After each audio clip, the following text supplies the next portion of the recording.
Hey there, everybody. Welcome to a new week. Welcome to a new blog. I have got a really good one for you this week, and I wanted just to give you a little bit of a teaser about. It is about how foods affect us emotionally. A lot of us are going through a lot of stuff right now. Stuff. Not feeling quite like ourselves, not kind of unsure about what's going to be happening. Should we do this? Should we do that? Should we wear masks? Should we not wear masks? What should I eat to stay healthy? What should I do? Can I go see my doctor? Can I do this? Can I do that? How is it going to look when I go back to work? How are things going to, what is it going to look like this new way? We're all a little kind of unsure about stuff right now. The things are that, one thing, we're kind of, it's out of control, really. Basically, we don't have control about what's going on. So we kind of have to go with the flow. Thing is that we do have control over some things in our lives, and that is essentially how we feel, how we react, how and what we put in our bodies, and how we just live our day to day kind of situations as they come up, without worrying too much, without stressing too much, without, diving and allowing ourselves to go down that, spiral downwards with our emotions and our thoughts and that stress that just eats away at us. This is essentially what this blog is talking about today. So we're looking at foods that can actually help you stay calm, and keep your emotions at a reasonable level, that where you can, really take a moment and stop and think before we react, before we start panicking, before we, get all hyper about things that really we don't have to. Um, it is it's a serious situation that we're living in right now, but it's not something that we have to really panic about. Panic will lead to nothing but your own health issues, because it will cause you to have decreased immune system when you stress, which is the biggest depleter of the immune system. When you worry about things, when you are so anxious that you just can't think straight, you can't sleep, you don't digest your food properly, you don't do a lot of things, you're putting yourself in a lot more harm than you are good at this point. So you really want to, take control of the things that you can control. And that essentially is your body. You are the only one that can control your body, and you are the only one that can control what you eat and the health of your body. This is the little miracle that comes along with this beautiful vessel that we have. And it's something that once you start taking control of your body, you can really make some big changes. So this is essentially what my little blurb about this week is. And then when we start looking at bringing in some better foods, we can really, really, really begin to shift our emotions. And I'm talking ones that are, very overpowering and very depleting of our energy, working towards very much a depression situation, that you've spiraled and you spiraled and you spiraled, and you've put yourself in a position where you just want to stay in bed with the covers over your head. Been there. I know about this. And so many of us are either in that very high manic anxiety situation, or we're just kind of like, I just don't want to see anything, and you're just hiding under those covers. Or we shift very quickly between those two. So really finding what you can eat, um, because that's the one thing that you can control, to help with those shifts, and hopefully bring yourself into a little bit of a balance where you're not having these manic anxiety attacks, or you're panicking, or you're stressing to the point where you're just beside yourself, or you're not going down to those deep, deep levels of, really just wanting to hide away and not even look at the news or look at life or look at anything that has to do with anything, not even wanting to get out and go do groceries, not even wanting to leave the house now because we are kind of so scared and so depleted and just in a really, really low place. So we don't want to have those really highs and lows. I mean, I'm not talking about um, the kind of mental health that goes along with chemical imbalance, but there are major studies that even with something along that lines, um, there are ways that we can really help to bring the gap between the highs and the lows to a more balanced, more optimal level for our survival, basically. And I say survival, and I don't say that loosely because it is survival, because when we get to a place that we're just too high, too high, too high, or too low, too low, too low, we are not surviving. We're not thriving.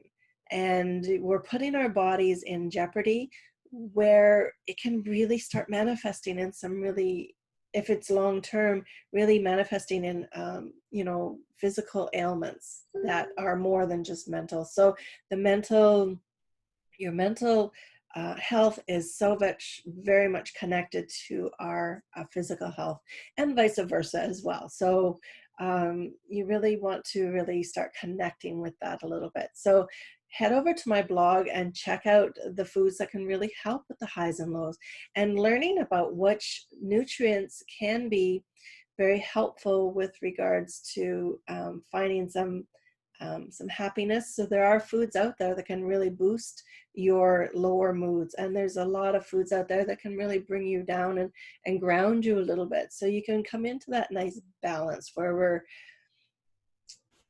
you know, I say balance, but the word balance kind of throws me off a little bit. It makes me unbalanced to say that. But the thing is, balanced essentially means that you are kind of in control of those ups and downs, and they're not such extremes. And you're not just in one place consistently and then shifting very quickly to a very low situation, which you can do. I mean, it happens, especially when we have an increase in bipolar disorders, and that bipolar is this high and this low, and that's the polar opposite. So that's the bipolar situation. You can have people that are depressed but anxiety or suffer from anxiety. You can have a lot of different variations of this. Not that food is a replacement for medical therapy or psychological or psychiatric therapy. Please see your doctor with regards to any kind of extreme mental health issues. What I'm talking about, and which can actually help be an adjunct to professional healthcare professional situations, and people that are on medications and whatnot, but people that are, just because of the situation that we're in right now, finding a sweet spot and being able to fix it with better choices in food. Junk foods and that sad diet, that standard American diet, is not going to do you any good right now. We want to stay away from the refined carbs, the sugars, all those crazy trans fats and fried foods. And this is Putin season, and this is probably one of the worst things that we could be taking in right now. As good as it is, it's probably not the best thing for you. Especially if you're trying to get out of that funk, especially if you're trying to lose a little bit of weight, especially if you want to try to keep your body light and resilient and able to keep that immune system up. One of the things that I find a lot of my clients, and now that I'm getting out into the community and doing my nutritional consults and my live blood analysis, one of the things I'm finding with my clients, and I've found this in the past as well, is that a lot of people are deficient in B vitamins. And I can find that out by seeing it in the live blood and doing, in conjunction with my assessment, and folate. And there's been studies that have been done, and I'm just looking at one right now. This is a study at the the Beta Lewis MD. This is his website that I'm looking at. And it's just suggesting that folate and depression, folate is one of the B vitamins, and folate is actually the natural form of folic acid, which is a synthetic form that we get in supplements. But folate is very much conjoined very tightly with a person's risk for increased depression and likelihood that they will have depressive reactions. So folate can actually be found in foods like asparagus and eggs and leafy greens. If you know me, I'm always pushing for those leafy greens because you have so many different wonderful nutrients that you can get from leafy greens. So again, folate is one of those ones that can really, you can get from your leafy greens. And it can really, really help you stay sufficient with these nutrients in your body to help fight off that spiral downwards and the likelihood that you're going to go into a depressive state. So I'm just going to read exactly what it says here in the thing, because my words sometimes get a little jumbled. So it says folate is implicated in depression in a couple of ways. First, it regulates the levels of BH4 in the body, and BH4 is an important cofactor in the formation of dopamine and serotonin, which are those happy hormones that we have in our body, meaning that it must be present in order for them to be made. So you have to have that folate in your system to help the production of serotonin and dopamine. And again, where do these get made? Well, serotonin gets made in the gut. So again, having really wonderful gut bacteria and a healthy non-leaky gut situation, a non-SIBO situation, you're going to have the opportunity to have happy gut, happy life, basically.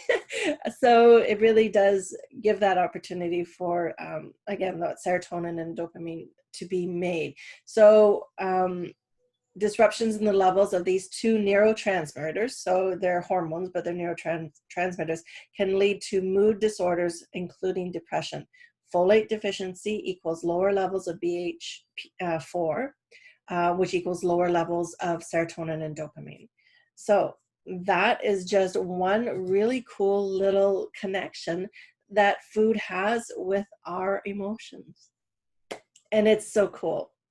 If you are interested in connecting with me to learn more about nutrients and what you might be lacking in your system, I am available starting very, very soon to have nutritional consults offline, so I can really join that together with my live blood analysis. But if you're not in the area, we can still do it online. We can, not minus the live blood analysis, obviously, but if you're really interested in figuring out what nutrients and minerals you might be deficient in, give me a call, DM me and connect, because we can really, set you on a path to figuring out what foods and supplements and lifestyle changes might be really, really good for you to get yourself out of this funk, because we are naturally not a depressive people.